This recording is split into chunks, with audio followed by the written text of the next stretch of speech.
How could one last conversation at the airport turn into a disaster I never saw coming? What was I supposed to do when the divorce papers showed up before I even landed? Was it really so wrong to choose excitement over a marriage that felt dead? Before we dive deeper into this story, I have one small request. Please subscribe, drop a like, comment, and hit that hype button to boost this channel so more people can discover these incredible stories. The kitchen counter was cluttered with Lila's homework, Miles's accounting files, and my laptop displaying yet another late-night work email. At least, that's what I told myself as I quickly closed the browser tab containing my conversation with Dustin. "Working late again?" Miles asked, not looking up from his spreadsheets. His voice carried that familiar tone of resignation mixed with suspicion that had become our evening soundtrack. "The Morrison campaign needs revisions," I replied, my fingers drumming against the marble surface. "You know how demanding clients can be." Miles finally looked up, his brown eyes studying my face with the same methodical attention he gave his numbers. "Heroica, you've been working until midnight for 3 weeks straight. Maybe you should ask for help at the office." I felt the familiar surge of irritation. This was exactly why I needed space. Why Dustin's texts made my heart race in ways Miles never could anymore. Some of us can't just punch numbers all day and call it creativity, Miles. Marketing requires inspiration, late nights, sacrifice. "I'm not criticizing your work ethic," he said quietly, closing his laptop. "I'm worried about you, about us. Lila asked me yesterday why Mommy doesn't read bedtime stories anymore." The guilt hit like a slap, but I pushed it down. "I'm doing this for our family, for our future. Maybe if you supported me instead of questioning every decision I make, things would be easier." Miles stood up, his 6-foot frame towering over me, but his expression remained maddeningly calm. "I've always supported you, Heroica. I just don't understand why supporting you means I can't ask questions about bank withdrawals I don't recognize or phone calls at 11 p.m. My stomach dropped. "You've been checking our accounts." "It's our money, Heroica. I'm not snooping. I'm trying to understand why we're spending $300 at restaurants I've never been to." Before I could respond, Lila appeared in the doorway, her 7-year-old face creased with worry. "Why are you fighting again?" Miles immediately softened, kneeling to her level. "We're just talking about grown-up stuff, sweetheart. Nothing for you to worry about." But Lila's dark eyes, so much like her father's, darted between us with an awareness that made my chest tight. "Grandma Helen says when people whisper fight, it means they're really mad but trying to hide it." I forced a smile. "Grandma Helen talks too much sometimes. Everything's fine, baby. Mommy just has a lot of work to do." After tucking Lila into bed, I found Miles in our bedroom, sitting on the edge of our king-sized bed with his phone in his hands. The sight of him scrolling through something made my pulse spike. "Looking for more evidence of my terrible financial crimes?" I asked, trying to keep my voice light. He looked up, and for a moment I saw something in his expression that looked almost like pity. "I called Verizon today, Heroica, asked about our phone bill." The room suddenly felt too small, too warm. "And?" 237 minutes to a number registered to Dustin Morrow last month alone. He set the phone down carefully. "Want to explain that?" My mind raced. I could deny it, claim it was work-related, make him feel crazy for even asking. But looking at Miles sitting there, so calm and methodical even in his pain, I felt a surge of resentment instead. "Maybe if you were someone I could actually talk to, I wouldn't need to call old friends for conversation," I said, crossing my arms. "When's the last time you asked me about my dreams, Miles? When's the last time you made me feel like I was more than just a wife and mother?" "That's not an answer, Heroica."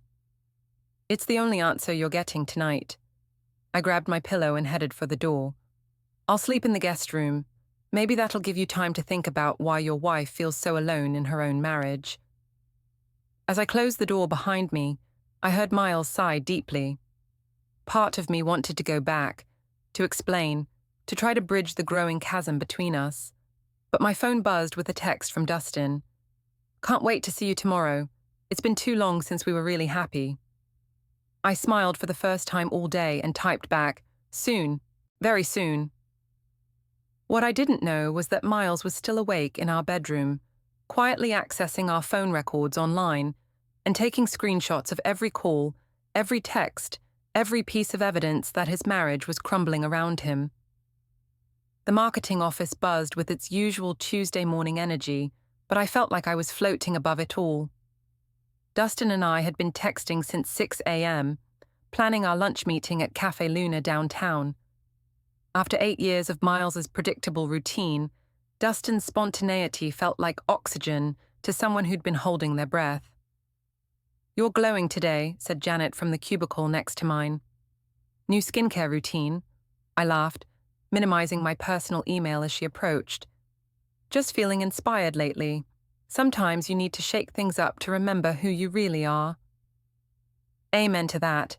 My husband thinks excitement means choosing a different Netflix show. Janet perched on my desk edge. "Speaking of shaking things up, who's the mystery man you've been texting? I've seen you smile at your phone more in the past month than in the entire year I've known you." Heat crept up my neck. "Just an old friend from college. We reconnected on Facebook." "Must be some friend. You disappeared for 2 hours yesterday during lunch and came back looking like you'd won the lottery." Before I could respond, my phone rang. Miles's name appeared on the screen, and my stomach clenched with familiar irritation. "Hi," I answered, stepping away from Janet's curious gaze. "Heroica, I need to ask you about something." His voice was tight, controlled. "I was reviewing our bank statements this morning, and there's a charge for $240 at the Marriott downtown, room service and minibar charges." My mind went blank. The afternoon with Dustin last week, we'd been caught in a rainstorm after lunch and decided to get a room to dry off and continue talking. Nothing had happened, not really, just conversation and a few kisses that reminded me what passion felt like. "I had a client meeting there," I said, hating how defensive I sounded. "The Morrison people wanted somewhere private to discuss their campaign strategy. For 6 hours, and why would you need room service for a business meeting?" "Miles, I don't appreciate being interrogated at work. Maybe if you trusted your wife instead of treating me like a suspect, we wouldn't have these problems." "Heroica," I hung up and immediately felt the familiar cocktail of guilt and resentment. Why couldn't he just trust me? Why did everything have to be an accounting problem to solve? My phone buzzed with a text from Dustin. "Can't concentrate on work thinking about you. Lunch can't come fast enough." I smiled and typed back, "Same. I need this." At Cafe Luna, Dustin was already waiting in a corner booth, his dark hair slightly messy in that effortless way that used to drive me crazy in college. He stood when he saw me, and the hug lasted just a moment too long. "You look incredible," he murmured against my ear. "Marriage agrees with you." "Does it?" I slid into the booth across from him, suddenly aware of how long it had been since someone looked at me the way Dustin was looking at me now. Some days I'm not so sure. "Miles still being controlling?" I nodded, grateful that someone understood. "He's questioning everything I do now. Where I go, who I talk to, how I spend money. It's suffocating." Dustin reached across the table and covered my hand with his. "You deserve better than that, Heroica. You always did." The touch sent electricity up my arm. Sometimes I wonder what would have happened if we hadn't broken up senior year, if I hadn't been so scared of taking risks. "It's not too late," he said softly. "I'm divorced now, free, and seeing you again. It's like the last 15 years just disappeared." We were leaning closer across the table when a sharp voice cut through our bubble. "Well, this is interesting." I jerked back to see Helen, Miles's mother, standing beside our table with her purse clutched in both hands and her lips pressed into a thin line. Her grey hair was perfectly styled as always, but her usually kind eyes were ice cold. "Helen," I stammered, pulling my hand away from Dustin's. "What are you doing here?" "Having lunch with my book club," she said, gesturing to a table of women who were all staring in our direction. I was about to come say hello when I noticed how intimate this business meeting looked. Dustin cleared his throat. You must be Miles's mother. I'm Dustin Morrow, an old friend of Heroica's from college. Helen's gaze moved between us like a scanner, taking in every detail. How nice. I'm sure Miles would love to meet you sometime. Perhaps you could come to dinner this weekend. The suggestion hung in the air like a trap. That's not necessary, I said quickly. Dustin and I were just catching up. Of course you were. Helen's smile was sharp enough to cut glass. Well, I should get back to my friends. They're very interested in meeting the woman who's been taking such long lunches with mysterious men, while her husband works 60-hour weeks to support his family. She walked away, leaving me frozen with humiliation and panic. Around us, the cafe seemed too bright, too loud, too public. We should go, I whispered to Dustin, but as we stood to leave, I caught sight of Helen at her table, already deep in animated conversation with her book club friends. Their eyes kept darting toward me, and I knew that by evening, half the neighborhood would know about my lunch with a strange man. My phone buzzed with a text from Miles. Mom called. We need to talk when you get home. I stared at the message, my hands shaking slightly. Everything was spiraling out of control, and for the first time, I wondered if I was ready for the consequences of the choices I'd been making. But then Dustin's hand touched my lower back, gentle and reassuring, and I remembered why I was doing this. Miles had never made me feel alive the way Dustin did. Maybe it was time to stop apologizing for wanting more. Lila's school spring concert was supposed to be a celebration. Parents packed into the elementary school auditorium, cameras ready to capture their children's moment in the spotlight. I sat between Miles and Helen, the tension so thick I could barely breathe. Miles hadn't spoken to me during the drive over, his jaw set in that way that meant he was barely containing his anger. Helen, meanwhile, kept shooting me looks that could freeze fire. Only Lila's excited wave from the stage made me remember why we were all pretending to be a happy family. She looks beautiful, I whispered to Miles, trying to bridge the silence between us. Yes, she does, he replied without looking at me. Too bad she asked me this morning why Mommy doesn't love Daddy anymore. The words hit like a physical blow. She didn't say that. She did, right after she asked if we were getting divorced like Tommy's parents. Miles finally turned to face me, and I saw pain in his eyes that made my chest ache. What exactly did you tell our daughter about our marriage, Heroica? Before I could answer, the lights dimmed and the concert began. For 45 minutes, I watched Lila sing with her class, her voice pure and sweet, her face glowing with joy. She kept looking for us in the audience, and each time she waved, I felt the weight of what I was potentially throwing away. But then my phone vibrated with a text from Dustin. Missing you, can't wait for our trip tomorrow. The trip, I'd told Miles it was a work conference in Chicago, that I'd be gone for 3 days working on the Morrison campaign. In reality, Dustin and I had planned a long weekend together, our first real chance to explore what was happening between us without the constraints of stolen lunch hours and secret phone calls. After the concert, we gathered in the school hallway for refreshments. Lila ran up to us, still wearing her white dress and flower crown. Did you hear me sing, Mummy? I remembered all the words. I knelt down and hugged her tight. You were perfect, baby. Absolutely perfect. Are you coming to the ice cream party at Emma's house tomorrow? She asked, her dark eyes hopeful. My stomach dropped. I'd forgotten about the post-concert celebration. Oh, sweetie, Mommy has to travel for work tomorrow. But Daddy will take you, won't you, Miles? Miles's expression hardened. Of course I will. Daddy's always here for the important things. The barb hit its mark, but before I could respond, Helen stepped closer. Heroica, dear, could I speak with you privately for a moment? It wasn't really a question. Helen guided me toward a quieter corner of the hallway, away from the other parents and children. I've been thinking about our encounter at the cafe yesterday, she began, her voice low but firm. And I've decided I owe it to my son to share some concerns. Helen, I can explain. Can you? Because from where I stood, It looked like you were holding hands with another man, while your husband was at home, working late to pay for the very lunch you were enjoying with your friend. Heat flooded my cheeks. You don't understand the situation. I understand that my son looks like he hasn't slept in weeks. I understand that my granddaughter is asking questions a 7-year-old shouldn't have to ask. And I understand that whatever you think you're doing, it's destroying my family. Your family? The words came out sharper than I intended. I'm part of this family too, Helen. And maybe if everyone spent less time judging me and more time trying to understand what I need. What you need. Helen's voice rose slightly, causing a few nearby parents to glance our way.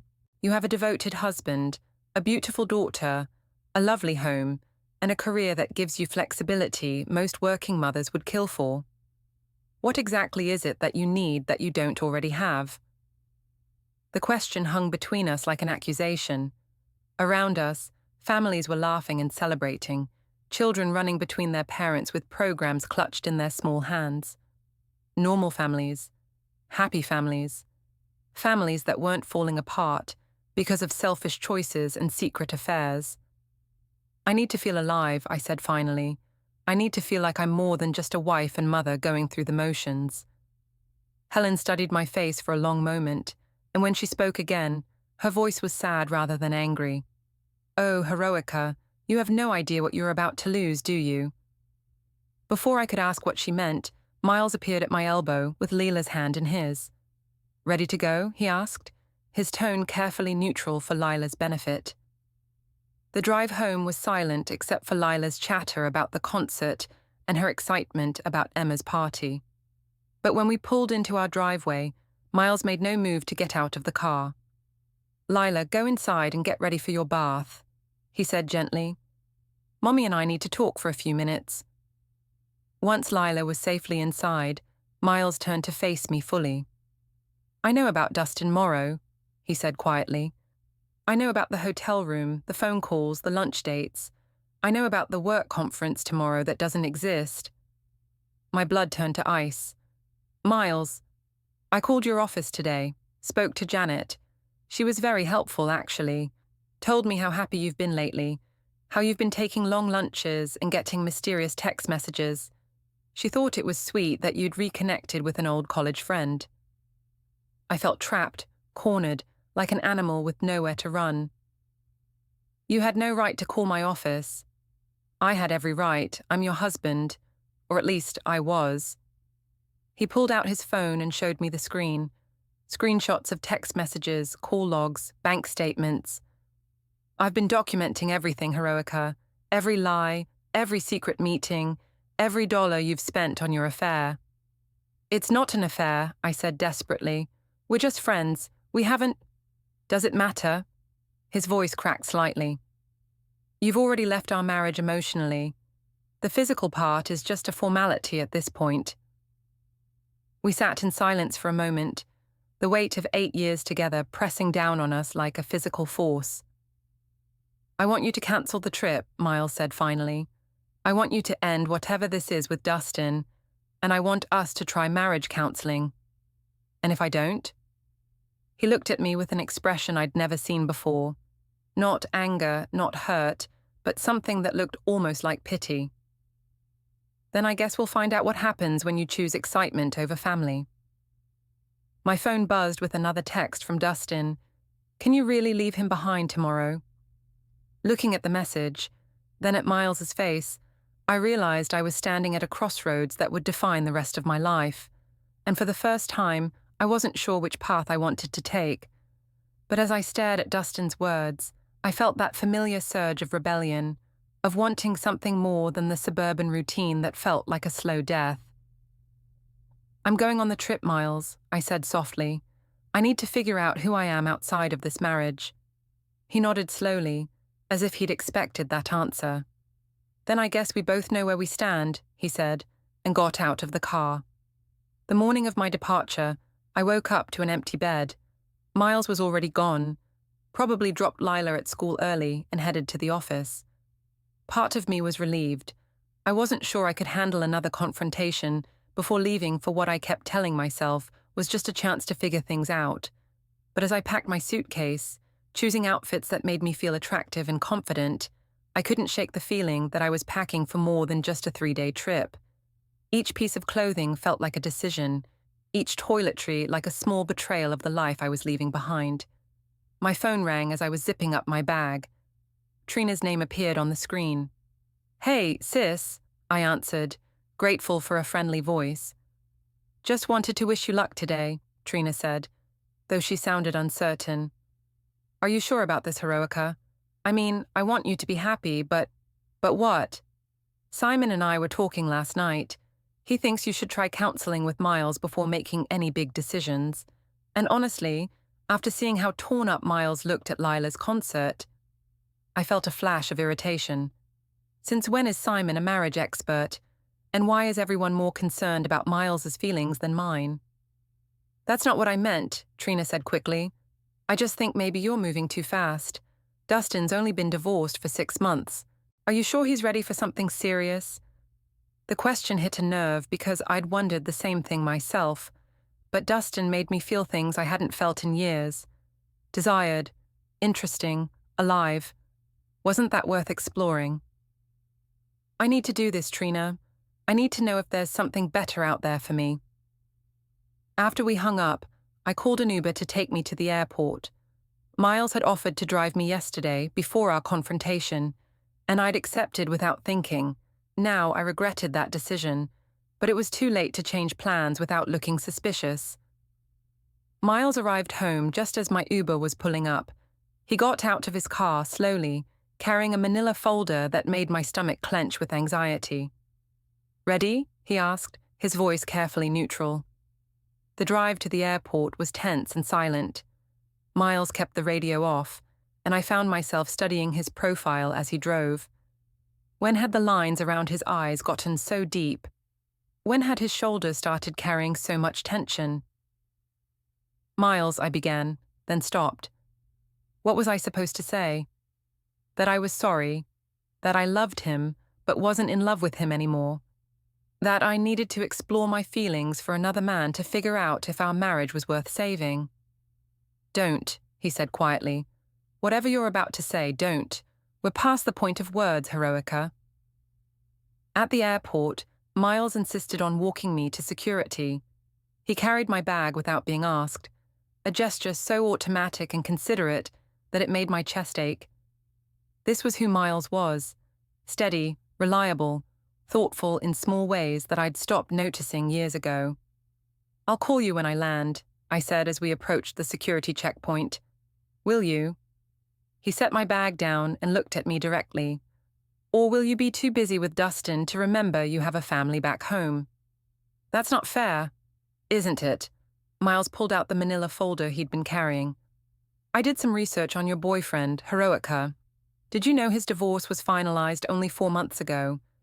Did you know his ex-wife filed a restraining order against him for harassment? Did you know he's been fired from 2 jobs in the past year for inappropriate relationships with colleagues?" My blood ran cold. "You're lying." "I'm not." He opened the folder and showed me printed pages, court documents, employment records, social media screenshots. "This is who you're throwing your marriage away for. A man who has a pattern of pursuing married women and then discarding them when the novelty wears off."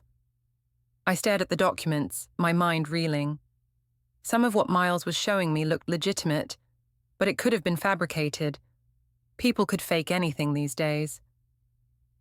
"Even if this is true," I said, though my voice sounded weak even to me, "it doesn't change the fact that our marriage isn't working."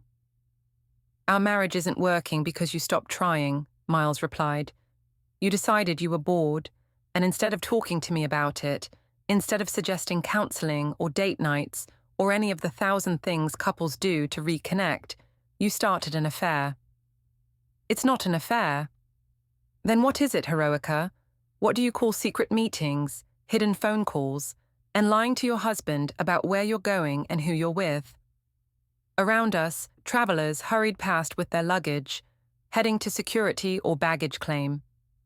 Normal people taking normal trips, not running away from their lives to chase fantasies with men they barely knew anymore.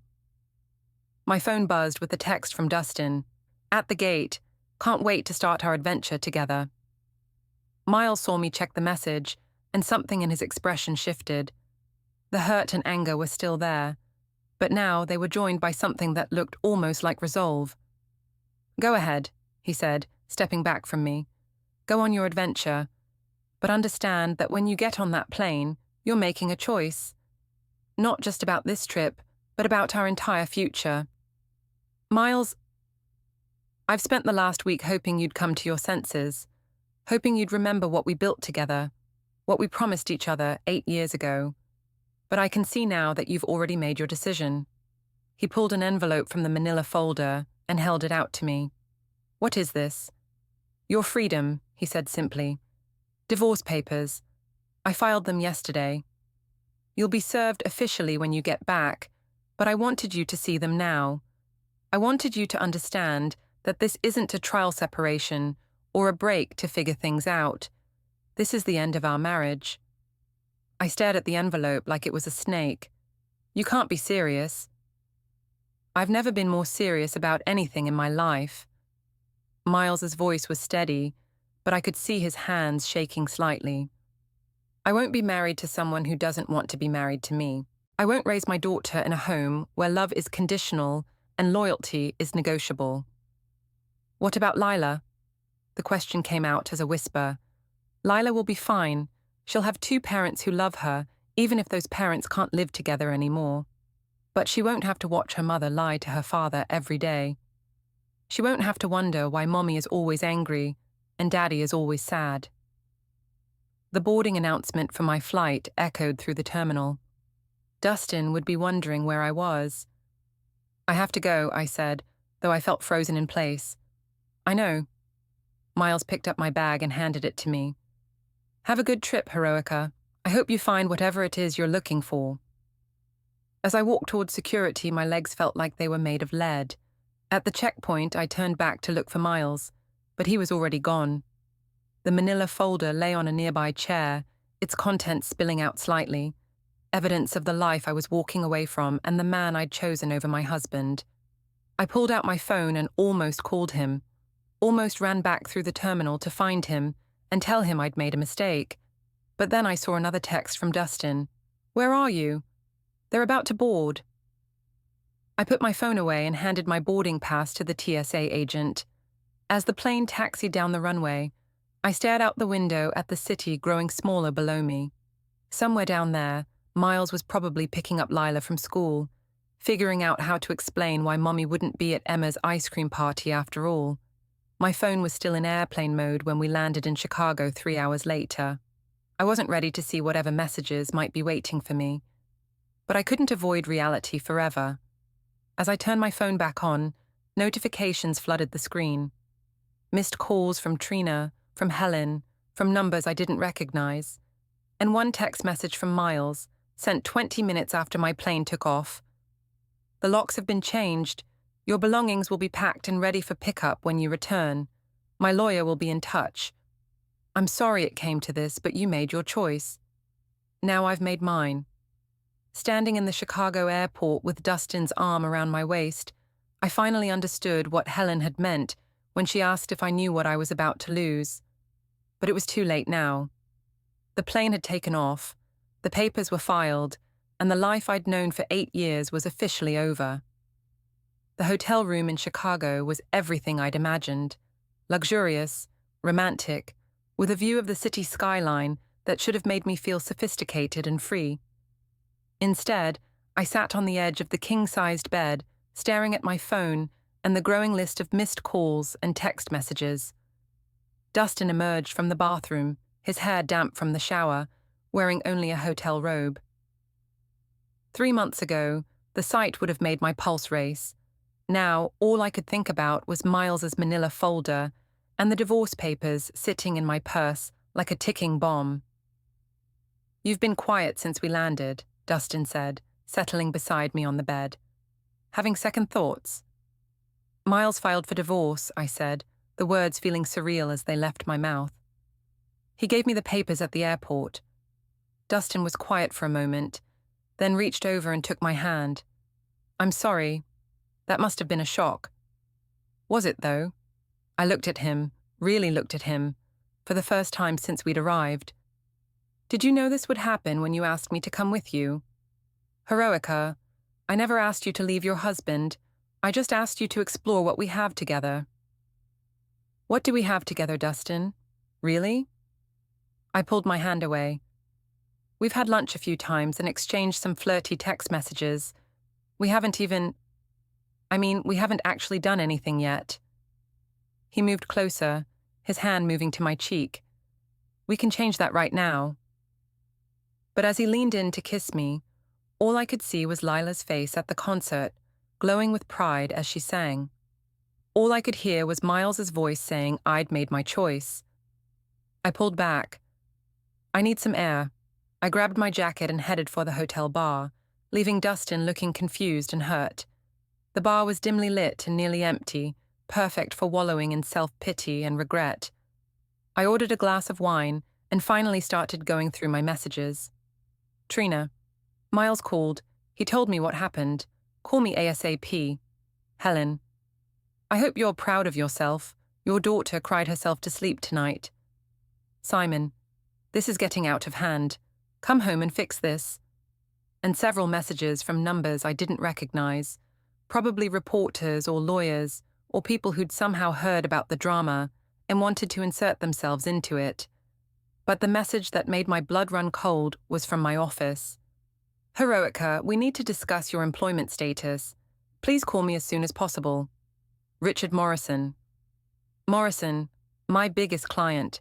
The campaign I'd supposedly been working on during all those secret lunch dates with Dustin. With shaking fingers, I dialed Morrison's number. Heroica, his voice was cold, professional. I'll get straight to the point. Your husband's attorney contacted me today with some very interesting information about your recent work habits. My stomach dropped. What kind of information?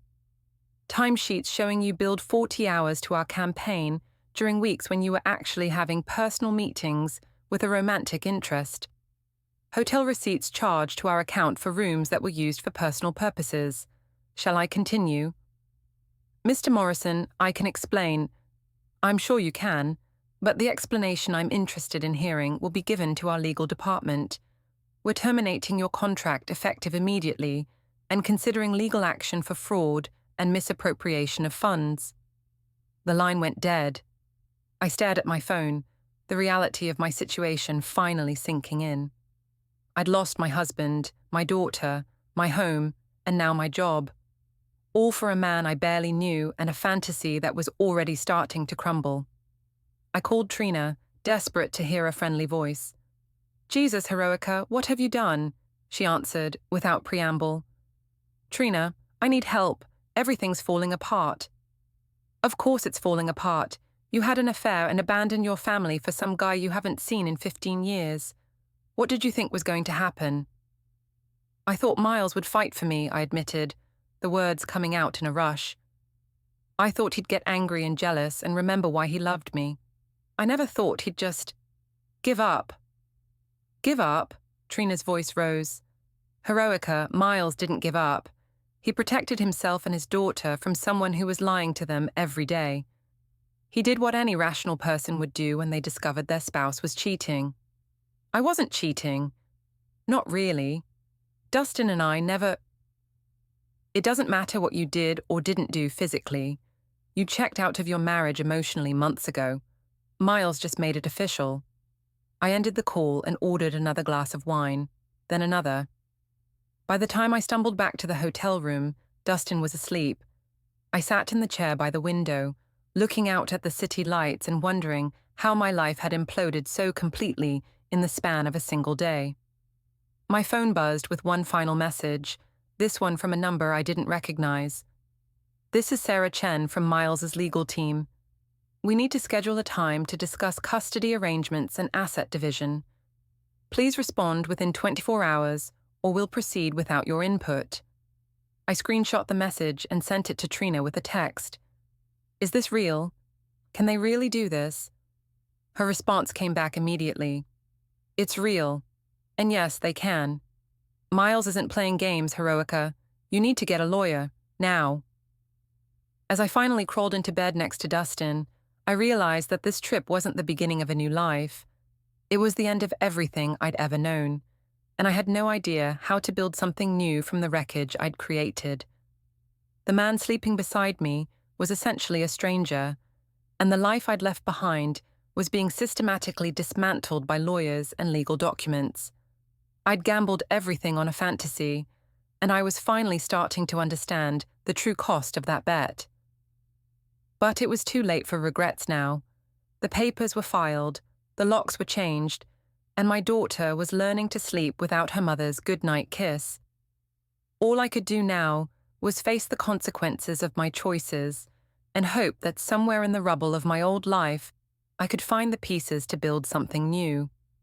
The law office conference room felt like a courtroom, complete with harsh fluorescent lighting and the kind of intimidating mahogany table that made you feel guilty even if you'd done nothing wrong, which in my case wasn't exactly true.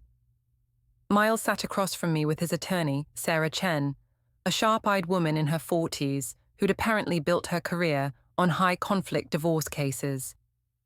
Next to me sat my hastily hired lawyer, David Park, who'd cost me my entire savings account just to show up today. The Chicago trip had been a disaster. Dustin and I had lasted exactly 36 hours before the fantasy crumbled completely. He'd spent most of our time together on his phone, dealing with what he claimed were work emergencies, but which sounded suspiciously like conversations with other women. When I'd confronted him about it, he'd shrugged and said he'd never promised exclusivity. I'd flown home alone, to a house where the locks had indeed been changed, and my belongings were stacked in boxes on the front porch like garage sale leftovers. Now, 2 weeks later, I was sitting across from my husband, soon-to-be ex-husband, trying to salvage something from the wreckage of my life. "Let's begin with the custody arrangement," Sarah Chen said, opening a thick file folder. "Mr. Vane is requesting primary physical custody of Lila, with supervised visitation for Mrs. Vane." "Supervised?" I leaned forward. "You can't be serious. She's my daughter." "She's also a 7-year-old child who's been traumatized by her mother's abandonment," Sarah replied coolly. "Lila has been seeing a child psychologist since you left, Mrs. Vane. She's having nightmares, refusing to eat, and asking repeatedly if she did something wrong to make Mommy leave." The words hit like physical blows. "I didn't abandon her. I went on a business trip." Sarah slid a photograph across the table. It showed Dustin and me in the hotel bar, his arm around my waist, my head on his shoulder. "This was taken by a private investigator, Mrs. Vane, along with these." More photos followed. Dustin and me at the cafe. Entering the hotel room that day it rained, kissing in the parking lot after lunch. Each image was a nail in the coffin of my credibility. "Where did you get these?" I whispered. Miles spoke for the first time since we'd sat down. "I hired the investigator 3 weeks ago, Heroica, after I found the hotel receipt." I looked at my husband, really looked at him, for the first time in months. He'd lost weight, and there were dark circles under his eyes that made him look older than his 36 years. But there was something else in his expression, something I'd never seen before. Complete emotional detachment. "Miles, please," I tried. "We can work this out. We can go to counseling, figure out how to fix this." "There's nothing to fix," he said quietly. "You made your choice. Now I'm making mine." Sarah continued as if I hadn't spoken. "Regarding asset division, Mr. Vane is requesting the house, primary custody, and sole access to the joint savings and checking accounts." "That's everything," David protested. "My client has rights." "Your client committed adultery and fraud," Sarah interrupted, sliding another stack of papers across the table. "These are the financial records showing Mrs. Vane's misappropriation of marital funds for her affair. Hotel rooms, restaurant bills, gifts for her lover, all paid for with money that belonged to both spouses." My face burned with shame as I saw the evidence laid out in black and white. Every lunch with Dustin, every impulsive purchase I'd made to feel better about my failing marriage, Every dollar I'd spent on clothes and makeup and lingerie for a man who wasn't my husband. There's also the matter of Mrs. Vane's employment termination, Sarah continued. She was fired for billing personal time to client accounts and using company resources for personal purposes. This makes her unemployable in her current field and unable to provide stable support for a child. I can find another job, I said desperately. Can you? Sarah opened another folder. We've documented your recent behavior pattern, the lying, the financial irresponsibility, the abandonment of parental duties. What employer would take the risk of hiring someone with such a documented history of dishonesty? I felt like I was drowning. Every decision I'd made over the past few months was being dissected and presented as evidence of my unfitness as a wife and mother. And the worst part was, I couldn't argue with most of it. What about Lila? I asked, my voice barely above a whisper. What are you telling her about all this? Miles's composure cracked slightly. I'm telling her that Mommy made some choices that hurt our family, but that both Mommy and Daddy love her very much. I'm telling her that sometimes grown-ups make mistakes that can't be fixed, but that it's not her fault.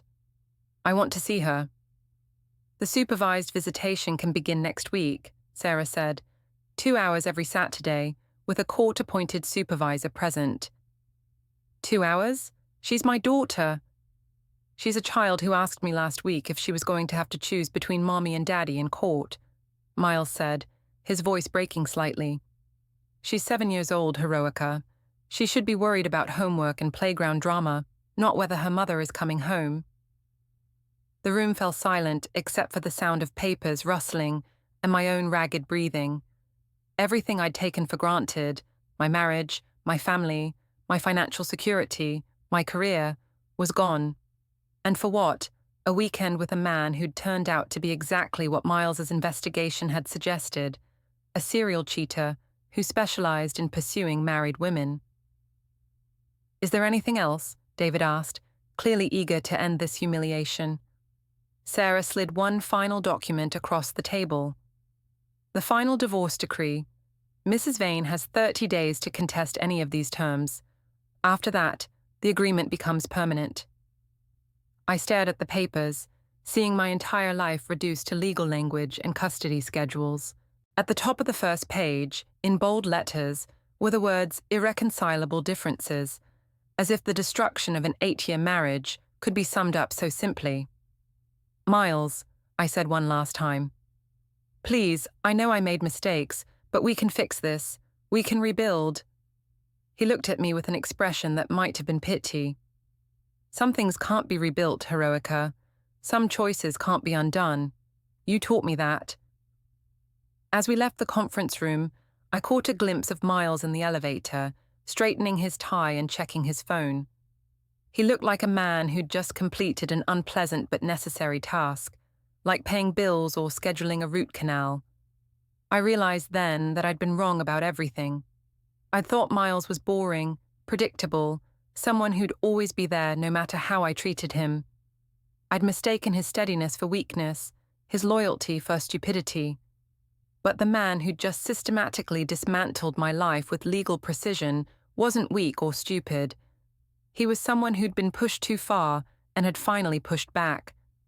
Standing in the law office parking lot, holding divorce papers that would make me a single mother with no job, no home, and no prospects, I finally understood what I'd lost, and it was too late to get any of it back.